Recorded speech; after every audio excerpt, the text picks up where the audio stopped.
আমাকে অনেক কয় খালি খারাপ খবর শোনান দাদা ভিডিওত, আজকে একটা ভালো খবর শোনাবো। হ্যাঁ বলেন তো, আমাদের জন্য বাংলাদেশের জন্য সবচেয়ে ভালো খবর কি হইতে পারে? সবচেয়ে ভালো খবর যদি ইন্ডিয়ার মাতব্বরি করার হ্যাডম কমে। তাহলে প্রশ্ন, ইন্ডিয়ার দাদাগিরি করার হ্যাডম কি কমিছে? হ্যাঁ কমিছে, ব্যাপকভাবে কমিছে। আর আপনাদের চোখেও সেটা ধরা পড়বে, আমি এক এক করে ধরে দিব। কয়েক মাসের মধ্যে বুঝতে পারবেন এই জিনিসটা। ব্যান্ড পার্টি বাজান সাহেব, ব্যান্ড পার্টি বাজান, একটা আনন্দের সময়। আসেন একে একে দেখে দিই। আমেরিকার পররাষ্ট্রমন্ত্রী মার্কো রুবিও দিল্লিতে নায়ার গেছিল কয়েকদিন আগে বউরে নিয়ে। জানেন তো কেন গেছিলেন? জানেন, কোয়াডের পররাষ্ট্রমন্ত্রী পর্যায়ের একটা বৈঠক চলতেছে। বাইরে থেকে দেখলে মনে হয় ভারত আমেরিকার সম্পর্ক ফুরফুরা একেবারে চরম রোমান্টিক, কিন্তু ভিতরের গল্প সম্পূর্ণ উল্টা। পুরো ব্যাপারটা খুলে বললে আপনারাও টাস্কি খেয়ে যাবেন। আজকে আমরা বুঝবো কোয়াড কেন মরিছে, ইন্ডিয়া কিভাবে বিশ্বমঞ্চে পিছু হটিছে, এবং এই পিছু হটা আরো কত দূর যাবি সেটা আমরা বুঝে দেখব। তার আগে বুঝে নিই কোয়াড আসলে কি, হাতি না ঘোড়া, মাদা না মুন্ডু। আসেন বুঝে দেখি। আগামীটা নিয়ে বলছি আমার মেলা এপিসোডে, তবু আবার যাই নিতে তো অসুবিধা নাই, অনেকে হয়তো দেখেন নাই। কোয়াড হইতেছে আমেরিকা, জাপান, অস্ট্রেলিয়া আর ইন্ডিয়া, এই চারটা দেশের একটা জোট। উদ্দেশ্য একটাই, চায়নাকে ঠেকানো। কোয়াডের শুরু 2011 সালে, ওবামা তখন প্রেসিডেন্ট। ঘোষণা দিয়েছিলেন পিভট টু এশিয়া, মানে আমেরিকা এখন থেকে এশিয়ায় বেশি বেশি নজর দিবি। কেন? কারণ চায়না বড় হইতেছে, তাকে টেকাতে হবে। 2018 সালে ট্রাম্প আসলে আমেরিকা তাদের সেনাবাহিনীর প্যাসিফিক কমান্ডের নাম বদলে রাখলো ইন্দো প্যাসিফিক কমান্ড। নামের মধ্যে ইন্দো, বুঝেছেন তো, মানে ভারত হবে চায়নার বিরুদ্ধে আমেরিকার প্রধান হাতিয়ার। বুঝছাও? বাইডেনের আমলে ওবামা ট্রাম্পের শুরু করা এই খেলা কোয়ার্টার ফাইনাল থেকে উঠলো সেমিফাইনালে। সে 1992 সাল থেকে একটা নৌমহারা হইতো আমেরিকার ইন্ডিয়ার, নাম ছিল মালাবার নৌমহারা। শুধু দুই দেশ। 2020 সালে সেটা চারটা দেশ, যে কোয়াডের চারটা দেশ, এটার যৌথ সামরিক মহড়ায় পরিণত হলো। মানে বুঝতে পারছেন তো, এটা একটা সামরিক জোট। 2021 সালে হোয়াইট হাউসে কোয়াড নেতারা প্রথম সরাসরি বৈঠকে বসলেন। ভারতকে দেওয়া হইল আমেরিকার গোয়েন্দা তথ্য, যুদ্ধ কৌশল, সমস্ত অ্যাক্সেস। মোদি তখন উড়েছে আর কি, ইন্ডিয়ার চোটপাট দেখেননি, কিন্তু সেই উড়াল বেশি দিন টিকলো না, সেই সুখের হানিমুন টিকলো না। আবার জিজ্ঞেস করেন না হানিমুনে কে স্বামী আর স্ত্রীকে। যাই হোক, আকাশে উড়াল তো দিলে একদিন পড়তেও হয়, যাই দিন ভালো আসে দিন খারাপ, তাই না? তবে করুন সুর হবে এডিটর সাহেব, সানায়ের সুর বাজান কিভাবে সুখের বাসর ভাঙতে শুরু করলো সেটা দেখে আসি। প্রথম ধাক্কাটা আসলো অগাস্ট 2025-এ। ট্রাম্প সবার উপরে ট্যারিফ বসাইল না, তো ইন্ডিয়ার উপরে 50% ট্যারিফ বসাইল, শুল্ক। শুরুতে 25% ছিল, তারপর রাশিয়ার তেল কেনার অপরাধে আরো 25% যোগ করলো। বোঝার উপরে শাকের আটি, বুঝিছাও? হ্যাঁ, মোটে মার আলে না তপ্ত আর পান্তা। মোট 50%, দুনিয়ায় যে কোনো বড় বাণিজ্য সঙ্গীর উপরে সর্বোচ্চ, এমনকি চায়নার চেয়েও বেশি। 5 দফা বাণিজ্য আলোচনা হইলো 4 মাস ধরে। দিল্লি আর ওয়াশিংটনের কর্মকর্তারা দৌড়াদৌড়ি করলো, ছুটাছুটি করলো, কিন্তু দুইটা পয়েন্টে আটকে গেল, কৃষি বাজার আর রাশিয়ান তেল। ইন্ডিয়া কিছুতেই ছাড় দিতে রাজি হইল না। ট্রাম্প ধৈর্য হারাইলো, আলোচনা ভেঙে গেল। জুনে G7 এর পরে ট্রাম্প যে মোদিকে ওয়াশিংটনে ডিনারে ডাকিছিল, মোদি তো অভিমান করছে। বউ যেমন অভিমান করে বাপের বাড়ি যায়, মোদি অভিমান করে চলে গেল ওড়িশায় তীর্থযাত্রায়, ট্রাম্পের আমন্ত্রণে গেল না। অগাস্টে ট্রাম্প 4 বার ফোন করলো, মোদি একবারও ধরলো না ফোন। এটারে বলে সাইলেন্ট ট্রিটমেন্ট, বুঝিছাও? বউরা বা গার্লফ্রেন্ডরা রেগে গেলে বলে স্বামী বা বয়ফ্রেন্ডের ফোন ধরে না। হ্যাঁ, আমার ক্ষুদ্র বাতাদের শিখে দিলাম, বউ বা গার্লফ্রেন্ড রেগে গেলে ফোন টোন দেওয়া যাবে না, দিয়ে কোনো লাভ নাই, দিলে ক্ষতি আপনার। হ্যাঁ, বিন্দাস হয়ে ঘুরে হারাবেন, ওই নিজেই ফোন দিবে আবার কিছুক্ষণ পরে। যাই হোক, 5 দফা আলোচনা ভেঙে গেল। ফল কি হইলো? কোয়াড সম্মেলন বাতিল। 2025 সালে ইন্ডিয়া যে সম্মেলন হওয়ার কথা ছিল, হইল না। ট্রাম্প তার ভারত সফরও বাতিল করলো, বুঝছাও? এরপরে দ্বিতীয় ধাক্কা,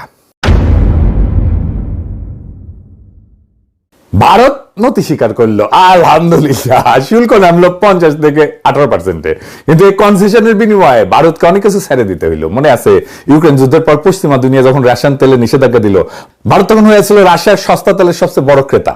সাগর পথে আসা ডিসকাউন্টেড ক্রুড অয়েল ভারত গপ গপ করে কিনলো। ইন্ডিয়া তখন বুক ফুলাই কইছিল এটা আমাদের সার্বভৌম অধিকার। 140 কোটি মানুষের জ্বালানি নিরাপত্তা সবার আগে। আমরা কারো নির্দেশের তেল কেনা রাজা করি না, আমরা কিনবো রাশিয়ান তেল। রাশিয়া পিঠ চাপড়ে দিল, সাব্বাস বাঘের বাচ্চা। ক্রেমলিন বলল প্রত্যেকটা দেশের অধিকার আছে নিজের স্বার্থে বাণিজ্য সঙ্গী বেছে নেওয়ার। আর সেই ইন্ডিয়াকে এখন প্রথম আর সবচেয়ে বড় ছাড়টা দিতে হলো রাশিয়ান তেল আর কিনবি না, নাকে খত দিতে হয়েছে। ট্রাম্পের নিজের ভাষায় মোদি রাজি হয়েছেন রাশিয়ান তেল কেনা বন্ধ করতে, আর আমেরিকা থেকে সম্ভব হইলে ভেনেজুয়েলা থেকে অনেক বেশি কিনতে। হোয়াইট হাউসের প্রেস সেক্রেটারি একই কথা আবার কইলেন। ট্রাম্পের এক্সিকিউটিভ অর্ডারে স্পষ্ট লেখা হইল দিল্লি রাশিয়ার তেল কেনা বন্ধ করতে রাজি হয়েছে। তাহলে এটা কি হইলো? এটা ভূ রাজনৈতিক আত্মসমর্পণ হইল না? কারণ ভাবেন তো, যে ভারত একদিন কয় যে তেল কেনা আমাদের সার্বভৌম অধিকার, কারো চাপে আমরা মাথা নুয়াই না, সেই ইন্ডিয়া এখন মাথা নুয়াইতেছে, রাশিয়া থেকে সরে আমেরিকার দিকে যাইতেছে। আর এই একটা সার ভারতের পুরো স্ট্র্যাটেজিক অটোনমি তত্ত্বটাই ফাঁপা করে দিছে। কারণ স্বাধীনতা মানে কি? স্বাধীনতা মানে আপনি কার কাছ থেকে তেল কিনবেন সেটা ওয়াশিংটন ঠিক করে দিবে না। দ্বিতীয় সার কি? নিজের বাজার খুলে দেওয়া। চুক্তি অনুযায়ী ইন্ডিয়া আমেরিকান পণ্যের উপর শুল্ক আর অশুল্ক বাধা নামায় আনবে, ট্রাম্পের ভাষায় শূন্য নামায় আনবে। আর সেই বাজার খোলার সবচেয়ে স্পর্শকাতর জায়গাটা কোথায় জানেন? কৃষি। মনে রেখেন, ভারতের 40% বেশি মানুষ কৃষির উপরে নির্ভরশীল। এটা শুধু অর্থনীতি না, এটা ভোট ব্যাংক, এটা সামাজিক বিস্ফোরণ। কৃষি নিয়ে কি দুর্দান্ত ঘটনা ঘটে গেছিল না? মাইনসে তো তলোয়ার নিয়ে শিখ কৃষকেরা পাঞ্জাব থেকে চলে আসছিল না, মনে আছে না? একে শিখাতে ছিল আলোচনার সবচেয়ে বড় বাধা। আর এইখানে ইন্ডিয়া রাজনৈতিকভাবে সবচেয়ে স্পর্শকাতর ছাড়টা দিয়ে দিছে। আমেরিকা এখন আশা করতেছে তাদের কৃষি পণ্য যেমন কাঠবাদাম, তুলা, সয়াবিন তেল এগুলা কিনবে ইন্ডিয়া বেশি বেশি করে। ইন্ডিয়া এখন এটা করার চেষ্টা করছে যে গম আর চালের মতো প্রধান খাদ্যশস্য এই চুক্তির বাইরে রাখা হয়েছে, তাতে কৃষকদের শান্ত করা যায়নি। নতুন করে কৃষক বিক্ষোভ শুরু হয়েছে কলে। 3 নাম্বার সার কি? কেনার প্রতিশ্রুতি দিছে। ট্রাম্প দাবি করলো ভারত $500 বিলিয়ন আমেরিকান পণ্য কিনবে আগামী 5 বছর ধরে। মানে এনার্জি, কয়লা, প্রযুক্তি, কৃষি পণ্য সব মিলায়। ট্রাম্পের কথায় বাই আমেরিকান করবে ইন্ডিয়া অনেক বেশি মাত্রায়। আর এর সাথে যুক্ত হলে আরেকটা শর্ত, সরকারি আর বড় শিল্পে ইন্ডিয়া আরো বেশি বাই আমেরিকান করবে। মানে 5 বছরে $500 বিলিয়ন, মানে বছরে গড়ে $100 বিলিয়ন। আর ইন্ডিয়ার পুরা বার্ষিক বাজেট কত জানেন? প্রায় $600 বিলিয়ন। অর্থাৎ আমেরিকা থেকে বছরে কেনার এই প্রতিশ্রুতি গোটা বছরের জাতীয় বাজেটের 6/1 এটা কি বাস্তবে সম্ভব? হ্যাঁ, সম্ভবই না। মানে কার দিক দিয়ে কে মারতেছে ধুলায় অন্ধকার। এরপরে সবচেয়ে বড় ধাক্কাটা আসলো, সেটা কি? মে 2026 ট্রাম্প গেলেন বেজিং এ শি জিনপিং এর সাথে 3 দিনের সফর। ফিরে আসলেন একটা নতুন ফর্মুলা নিয়ে। চাইনিজের নাম দিল কনস্ট্রাকটিভ স্ট্র্যাটেজিক স্টেবিলিটি, বাংলায় বললে গঠনমূলক কৌশলগত স্থিতিশীলতা। বাপরে মাইচ্ছে রে, কি কঠিন নাম। মানে কি? মানে হইতেছে আমেরিকার চায়না সিদ্ধান্ত নিল সরাসরি তারা যুদ্ধ করবে না, প্রতিযোগিতা চালাবে একটা সীমার মধ্যে। দুনিয়ার বড় সমস্যা দুইজন মিলে সামলাবে। এই ফর্মুলা আগামী 3 বছরের জন্য দুই দেশের সম্পর্কের কাঠামো ঠিক করে দেবে। কিন্তু এর ভিতরে একটা ভয়ঙ্কর সংবাদ আছে ইন্ডিয়ার জন্য। সেটা কি? কারণ ইন্ডিয়া এতদিন ছিল চায়না ঠেকানোর প্রধান দালাল, তাই না? এখন আমেরিকা চায়নার সঙ্গে সরাসরি ডিল করেছে, ইন্ডিয়া মাঝখান থেকে বাদ। ইন্ডিয়া কূটনীতিকদের ভাষায় এইটার নাম হয়েছে G2, মানে গ্রুপ 2, 2 মোড়লের ব্যবস্থা। ধারণাটা সহজ, কিন্তু ইন্ডিয়ার জন্য ভীতিকর। পৃথিবীর 2 বৃহত্তম শক্তি আমেরিকা আর চীন নিজেদের মধ্যে একটা সমঝোতা পৌঁছায় বিশ্বটাকে ভাগাভাগি করে চালাবে, বাকিরা দর্শক দুধভাত। আর আরেকটা নাম আছে কন্ডোমিনিয়াম, মানে যৌথ কর্তৃত্ব, দুইজনে মিলে একটা সম্পত্তির মালিকানা। কেন এটা ভারতের কাছে দুঃস্বপ্ন? কারণ তো খুব সিম্পল, কারণ এই G2 ইন্ডিয়াকে সরাই দেবে আমেরিকার কাছ থেকে। আমেরিকার কাছে তো ইন্ডিয়ার কোনো গুরুত্ব নাই, তার কৌশলগত গুরুত্বই নাই, জিরো। তার কূটনৈতিক জায়গায় সংকুচিত করবে। এই চেষ্টা কিন্তু আগেও হয়েছে। কখন হয়েছে? ক্লিন্টন ওবামার আমলেও আমেরিকা চীনের সাথে সমঝোতার চেষ্টা করছিল, কিন্তু সেটা ঠিকমতো কাজ করে নাই। এইবার ট্রাম্প নিজের মুখে 2025 সালের অক্টোবরের শেষে এশিয়া সফরের সময় শি জিনপিং এর সাথে বুসানে একটা মিটিং করছিল। ওই সম্মেলনে নিজেই এটাকে G2 বৈঠক বলে বর্ণনা করছিল, যে বৈঠকে নাকি এশিয়ার চিরস্থায়ী শান্তি আনবে। শি কম উচ্ছ্বসিত ছিলেন, কিন্তু একই সুরে বললেন যে চীনের উত্থান ট্রাম্পের মেক আমেরিকা গ্রেট এগেন স্বপ্নের সাথে হাত ধরাধরি করে আগাবে। এই একটা শব্দ G2 এশিয়ার সব রাজনীতিতে আতঙ্ক ছড়াইল। এই এক G2, এই শব্দ, সামান্য শব্দ ইন্ডিয়ার জন্য একটা আতঙ্কের নাম, দিল্লির জন্য একটা আতঙ্কের নাম। কেন? 3টা জায়গায় আতঙ্কটা কাজ করেছে। কি কি? আসেন দেখি। প্রথম বিষয় তো চীন বেপরোয়া হয়ে উঠবে, তাই না? ইউএস চায়না মেলবন্ধন এটা বেজিংকে ভারতের বিরুদ্ধে আর গোটা অঞ্চল আরো আগ্রাসী করে তুলতে পারে। তো আর কাউকে তো কেয়ার করার দরকার নাই। ওয়াশিংটন তো বেজিংকে সামলাইতে এতদিন, এখন যদি সামলানো বন্ধ করে তাহলে সীমান্তে ভারত মহাসাগরে চীনের চাপ বাড়বে। দুই নাম্বার কি হবে, আমেরিকার কাছে ভারতের দরকার ফুরাবে। আমেরিকা চীন কাছাকাছি আসলে ভারতের ইউটিলিটি উপযোগিতা আমেরিকার কাছে কমে যাবে, স্বাভাবিক। আর দিল্লির সঙ্গে সহযোগিতা করার মতভেদ সামলানোর আমেরিকান যে ইনসেন্টিভ প্রণোদনা এটাও কমে যাবে। এতদিন ভারতের পুরো কৌশলটা দাঁড়াইছিল এই ভিত্তির উপরে, চীনকে ঠেকাইতে আমেরিকার ভারতকে দরকার, এটাই তো। সেই দরকারটাই যদি চলে যায় তাহলে আর কি হইলো, সবই তো শেষ। তিন নাম্বার, এই যে পুরা ইন্দো প্যাসিফিক যে স্ট্রাকচারটা তৈরি করছিল এই কাঠামোটা ভেঙে পড়বে, মানে কোয়াড, ইন্দো প্যাসিফিক জোট সব অর্থহীন হয়ে যাবে। এটা আমার কথা না, আমেরিকার সবচেয়ে প্রভাবশালী think tank council on foreign relations এটা সরাসরি বলছে এই বেজিং বৈঠক বাকি দুনিয়াকে নতুন অনিশ্চয়তায় ফেলছে। ভয়টা হইল আমেরিকা আর চায়না অন্যদের মাথার উপর দিয়ে একটা দ্বিপাক্ষিক বার্গেন করে ফেলবে, দুই পার্টি মিলে। অন্যদের মাথার উপর দিয়ে মানে মোদির মাথার উপর দিয়ে, আসলে বুঝিছাও। এইবার আসেন হেক্সেটের স্বীকারোক্তি আর কোয়াডের মৃত্যু, এটা কেমনে হয়েছে এটা একটু দেখি। আমেরিকার যে যুদ্ধমন্ত্রী আর কি পিট হেক্সেট, ওই এপ্রিল মাসে কংগ্রেসে গিয়ে কি কইল শুনেন, বলল চায়নার সঙ্গে আমরা একটা ফ্লেক্সিবল রিয়ালিজম করব। মানে কি, মানে কঠোর ঠেকানোর নীতি না। আর বললেন আমেরিকার মিত্রদের এখন থেকে নিজেদের প্রতিরক্ষার বোঝা নিজেদেরকে বহন করতে হবে। এটা পররাষ্ট্রনীতির ভাষায় এটা বিরাট কথা। আগে আমেরিকা বলতো তোমরা আমার পক্ষে থাকো, আমি তোমাদের রক্ষা করব। এখন বলতেছে তোমার সমস্যা তোমার নিজেরা সামলাও, তোমার ম্যাও তুমি নিজেরা সামলাও। আর এর সবচেয়ে বড় প্রমাণ কি জানেন, ইন্ডিয়ান সংবাদ মাধ্যম দ্য প্রিন্ট 2 দিন আগে রিপোর্ট করলো কোয়াডের বার্ষিক নেতা সম্মেলন আর হবে না। যা হবে সেটা হইতেছে G7 বা এপেক সম্মেলনের সাইড লাইনে, মানে কোয়াড একটা স্বাধীন ফোরাম হিসেবে কার্যত মৃত। ইন্ডিয়া নিজেই কোয়াডের চেয়ারম্যানশিপ অস্ট্রেলিয়ার হাতে তুলে দিতেছে, মানে বুঝছেন তো, ইন্ডিয়া নিজে বুঝে গেছে খেলা শেষ। এইবার ইন্ডিয়া কিভাবে পিছু হতেছে এই অঞ্চলে সেটা একটু দেখেন। কয়েক বছর আগে ইন্ডিয়া নিজেকে দক্ষিণ এশিয়ার তো মোড়ল ভাবতো, দাদা ভাবতো। এখন চারপাশে কি হইতেছে, মালদ্বীপে ইন্ডিয়া আউট আন্দোলন করিয়া মুজ্জু ক্ষমতায় আসছে, ইন্ডিয়ান সেনাদের ওই দ্বীপ দেশ থেকে বিদায় নিতে হয়েছে। শ্রীলঙ্কায় বামপন্থী অনুরা কুমারা দেশ নায়িকা ক্ষমতায় আসছে, দিল্লির পরিবর্তে সে বেজিং এর দিকে ঝুঁকছে। নেপালে ছাত্র অভ্যুত্থানের পর জেনজি প্রধানমন্ত্রী মাথা তুলে কথা বলতেছে ইন্ডিয়ার সাথে। আগে তো পররাষ্ট্র সচিব ডিল করতে, এখন কইছে ডিল করতে হলে মোদিকে আসতে হবে। ভুটান আস্তে আস্তে চীনের সাথে সীমান্ত আলোচনা শুরু করছে।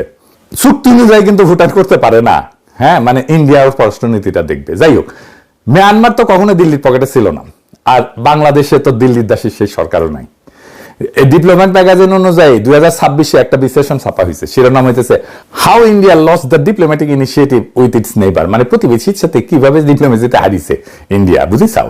ইন্ডিয়ার একটা পলিসি ছিল নেইবারহুড ফার্স্ট, প্রতিবেশী প্রথম। এই নীতি বলতেছে ওরা কাঠামোগতভাবে ব্যর্থ হয়েছে। ইন্ডিয়ার একটা বাজেট ছিল বাংলাদেশের জন্য, 2026-27 বাজেটে বাংলাদেশের জন্য বরাদ্দ কমাই দিচ্ছে, মানে বুঝে গেছে, হ্যাঁ এটা গন কেস। প্রশ্ন হলো ভারত আর কত দূর পিছু হটবে? পিছু হটার আরো 3টা ঢেউ আসতেছে আমি মনে করি। এই পিছু হটার এই 3টা ঢেউ কি কি? প্রথম ঢেউ অর্থনৈতিক। 18% শুল্ক ইন্ডিয়ার রপ্তানি খাতকে এখনো কাবু করে রাখছে। ইন্ডিয়ার বস্ত্র, রত্ন, অলংকার, চামড়া শিল্প, কৃষি পণ্য সব ধাক্কা খাইছে। মোদীর নিজের রাজ্য গুজরাটে রপ্তানিকারকরা সবচেয়ে বেশি ক্ষতিগ্রস্ত। এই অর্থনৈতিক ধাক্কা আগামী 2-3 বছরের রাজনৈতিক চাপে পরিণত হবে, দেখবেন আপনি। আমি আজকে বলে রাখলাম, লিখে রেখেন। মোদী এখন নিজেই বলতেছে ইন্ডিয়ানরা যেন সোনা না কেনে। দেখেন দেখেন এই যে সাহেব দেখেন कि साल भर तक घर में कोई भी फंक्शन हो, कोई भी कार्यक्रम हो, हम सोने के गहने नहीं खरीदेंगे, सोना नहीं खरीदेंगे। विदेशी मुद्रा बचाने के लिए हमारी देशभक्ति हमें चुनौती दे रही है और हमें इस चुनौती को स्वीकार करते हुए विदेशी मुद्रा को बचाना होगा। দেখলেন তো, নিজে বলছে না যেন সোনা না কেনে। কি রকম জাউরা দেখেন। কংগ্রেসের অর্থমন্ত্রী একবার বলছিল যে ধরেন আমরা সোনা কিনলাম না, তাতে কি হইতে পারে চিন্তা করেন। ইন্ডিয়ানরা যদি সোনা না কেনে তাহলে অর্থনীতির অবস্থা কি হতে পারে না, এখানে প্রচুর টাকা বাঁচবে। শুনেন, suppose we stop gold imports, not stop in the government stopping it. Suppose the people of India don't demand gold and we don't have to import gold for 1 year. Just imagine, for 1 year, the whole situation will so dramatically change. Please resist the temptation to buy gold.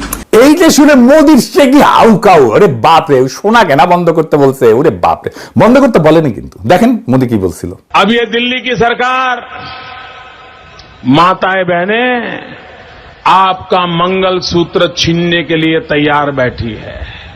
ये गरीबी के लिए, महंगाई के लिए ये दिल्ली के नेता कैसी भाषा बोलते हैं। हमारे देश के वित्त मंत्री ने ये कहा कि आर्थिक संकट इसलिए पैदा हुआ है कि लोग सोना खरीदते हैं। बताइए, आपके गले उतरता है भाई? দেখেছেন, এখন নিজেই কইতেছে সোনা কিনবেন না। হ্যাঁ, যাই হোক, দ্বিতীয় ঢেউ কি আসবে এটা কৌশলগত। আমেরিকা যেহেতু চায়নার সঙ্গে সরাসরি কথা বলতেছে, ভারতের যে সুইং স্টেট অফ এশিয়া এটার মর্যাদা আছে সেটা কমবে। সুইং স্টেট মানে এই স্টেটের উপরে এশিয়ার উপরে কর্তৃত্ব অনেকখানি নির্ভর করে, এটা কমে যাবে। এটা আমরা আগে আলোচনা করছি। তৃতীয় ঢেউ কি? আঞ্চলিক প্রতিবেশী দেশগুলো যত বুঝবে যে দিল্লির পেছনে আগের মতো ওয়াশিংটনের অন্ধ সমর্থন নাই, তত তাদের আত্মবিশ্বাস বাড়বে। এটা আমাদের দেশের জন্য দরকার। আমাদের দেশের পলিটিশিয়ানরা তো ইন্ডিয়া শুনলে ভয় কাজ হয়ে যায়। যাই হোক, এদের দরাদরি সক্ষমতা বাড়বে যদি করতে চায়, ফলে ভারতের আঞ্চলিক প্রভাব আরো কমবে। মোদী সরকার ঘরে খুব দাপটে আছে, তাই না? হ্যাঁ, পশ্চিমবঙ্গ জিতেছে, কিন্তু ঘরের জোর আর বাইরের জোর এক জিনিস না। হিন্দুত্ববাদ ঘরে কাজ করছে, বাইরে সত্য তৈরি করছে। এবার আসল প্রশ্নে আসি, বাংলাদেশ এই পরিস্থিতিতে ইন্ডিয়ার সঙ্গে কিভাবে ডিল করবে? এক নাম্বার, ভাষার বদল করতে হবে। এতদিন আমরা ভারতের সঙ্গে আলাপ করছি একটা ভয় মাখানো ভাষায়, সে ভাষার দিন শেষ। আর নতুন ভাষা হবে সমতার। দুইটা সার্বভৌম রাষ্ট্রের মধ্যে যেমন কথা হয় তেমন, দাদা না, প্রতিবেশী না। দুই, হাসিনাকে ফেরত চাইতে হবে। হাসিনার বিরুদ্ধে মামলা হয়েছে, হাসিনার সাজা হয়েছে, দিল্লি তাকে আগলায় রাখতে পারবে না, এটা বলতে হবে। এটা রাজনৈতিক দাবি না, এটা আইনি বাধ্যবাধকতা। ভারত না দিলে আন্তর্জাতিক ফোরামে এই বিষয় তুলতে হবে। তিন নাম্বার, পানি বন্টন। তিস্তা চুক্তি 14 বছর ধরে ঝুলায় রাখছে, গঙ্গা চুক্তির মেয়াদ শেষ। আন্তর্জাতিক নদী আইনের আশ্রয় নিতে হবে আমাদের পানির ন্যায্য হিস্যার জন্য। 4 নাম্বার, সীমান্ত হত্যা। বিএসএফ এর হাতে বাংলাদেশি নাগরিক হত্যা বন্ধ করতে হবে। আর শ্রীলঙ্কা আলাউদ্দিন বলে কি দেখেন, বলে অনুপ্রবেশ হইলে সেটা নাকি আলাদা কথা। শুনুন, আপনারা যেটাকে বর্ডার কিলিং বলছেন সে সম্পর্কে যদি আপনারা বিস্তারিত জানেন তাহলে খুশি হব। বর্ডার কিলিং হচ্ছে যদি অন্য দেশের বাহিনী কর্তৃক আমাদের সীমান্তে অথবা জিরো লাইনে এসে যদি কিলিং করে, সেটাকে আমরা বর্ডার কিলিং বলতে পারি। যদি আমাদের সীমানার অভ্যন্তরে এবং তাদের সীমানার অভ্যন্তরে কোন রকমের কোনো অপরাধে জড়িত থাকে কেউ, ইললিগ্যাল ট্রেসপাস করে যায় কেউ, সেটা তারা কিভাবে অ্যাড্রেস করবে সেটা তাদের দেশীয় আইনে করবে। এটাকে বর্ডার কিলিং বলা ঠিক হবে না। শুনিছেন, মাদার বোর্ডের কেউ কেন বলে না যে দুনিয়াতে সবচেয়ে বেশি অনুপ্রবেশ হয় আমেরিকাতে? দুনিয়ার পশ্চিম রাষ্ট্রগুলোতে সবচেয়ে বেশি অনুপ্রবেশ হয়, ইন্ডিয়ানরাই অনুপ্রবেশ করে বেশি। তাহলে এই সীমান্তদের গুলি করে মারে নাকি মাদার বোর্ড? এরপরে এসে ইন্ডিয়ার সঙ্গে আমাদের বাণিজ্য ঘাটতি আছে, ভারতীয় পণ্যের বিকল্প খুঁজতে হবে। চীন, ইন্দোনেশিয়া, ভিয়েতনাম, তুরস্ক অনেক উৎস আছে, ট্রানজিট সুবিধা বন্ধ করতে হবে। এটা আমাদের কোনো লাভ হয় নাই। আর কি, আমাদের বহুমুখী মিত্রতায় যাইতে হবে। শুধু আমেরিকার দিকে তাকিয়ে থেকে ইউনুস সরকার যে ভুল করছে সেটা পুনরাবৃত্তি করা যাবে না। জাপান, চীন, তুরস্ক, রাশিয়া, সৌদি আরব, ইন্দোনেশিয়া, মালয়েশিয়া সবার সঙ্গে শক্ত সম্পর্ক করতে হবে। কেউ একা চাপ দিলে অন্য জায়গা থেকে সাপোর্ট আসবে। 7 নাম্বার, পাকিস্তানের প্রশ্ন। এটা সবচেয়ে স্পর্শকাতর কিন্তু সবচেয়ে কৌশলগত। দিল্লি যতদিন বুঝবে বাংলাদেশ পাকিস্তান সম্পর্ক স্বাভাবিককরণ একটা রিয়েল অপশন, ততদিন দিল্লি বাংলাদেশের সঙ্গে দরাদরি করতে রাজি থাকবে। ভারতকে বুঝাই দিতে হবে যে বাংলাদেশ আর তাদের পকেট রাষ্ট্র না। কিন্তু এইগুলা কি পারবেন করতে? না মনে হয়। কারণ বিএনপি, জামাত, এনসিপি সবাই ইন্ডিয়ারে বাঘের মতো ডরায় তাদের সামরিক শক্তিকে। ওরা কল্পনা করতে পারে না যে ইন্ডিয়ার সামরিক শক্তিতেও হারানো সম্ভব। দুনিয়ার কোন শক্তি যদি মনে করে যে আক্রমণ করা একটা রিয়েল অপশন, তাহলে সে আক্রমণ বন্ধ করে রাখে না। বড় শক্তি সবসময় সামরিক শক্তির এই সক্ষমতাকে লিভারেজ হিসেবে কাজে লাগায়, এরই নিয়ম। কিন্তু ইরান শিখাইছে আমেরিকা, ইসরায়েলের মতো দুই পরাশক্তিকে, বৃহৎ পরাশক্তিকে ঘোল খাওয়ায় দেওয়া যায়। ভূ রাজনীতি একটা গেম। এই গেমে দুর্বলেরা হারে না, সবলেরাও জেতে না। যারা টাইমিং বোঝে তারা জেতে। বাংলাদেশের ভাগ্য ভালো যে এই মুহূর্তে আমরা একটা বিরল জানালা পাইছি। আমেরিকা চায়নার সঙ্গে ডিল করতেছে, ভারত পিছু হটতেছে, চায়না দক্ষিণ এশিয়ায় উপস্থিতি বাড়াইতেছে, জাপান, কোরিয়া, তুরস্ক সবাই বাংলাদেশের দিকে তাকায় আছে। এই জানলা চিরকাল খোলা থাকবে না। 2-3 বছরের মধ্যে নতুন কাঠামো বসবে। সেই কাঠামোয় আমরা কোথায় থাকবো সেটা এখন ঠিক হইতেছে। বাংলাদেশের এখন প্রভুর পেছনে দাঁড়ায় থাকার দিন শেষ। নিজের পায়ে দাঁড়ানোর সময় সাহস দরকার, কৌশল দরকার, ধৈর্য দরকার। সেটা করতে পারলেই বাকি দুনিয়া আমাদের সম্মান করবে। আর সেই সম্মান থেকে আসে কৌশলগত শক্তি। সেটা বাংলাদেশের প্রচলিত রাজনৈতিক দলগুলো পারবে না, তাদের ভীরুতার কারণে। আফসোস, আমাদের আসলে জনগণের রাজনৈতিক দল লাগবে। সেটা গড়ে না তোলা পর্যন্ত আমরা কোনো সুযোগ কাজে লাগাতে পারবো না। যেমন জুলাইকে আমরা রক্ষা করতে পারি নাই, এই নতুন রাজনৈতিক দল গড়ে তোলা কিন্তু কোনো জটিল বিষয় না, জটিল কাজ না, টাইমও বেশি লাগবে না। খালি লাইগা পড়তে হবে, সবকিছু তৈরি আছে, মানুষজন ঝাঁপে পড়বে। আশা করি সেই কাজটা হবে তাড়াতাড়ি, ইনশাল্লাহ। ইনকিলাব জিন্দাবাদ।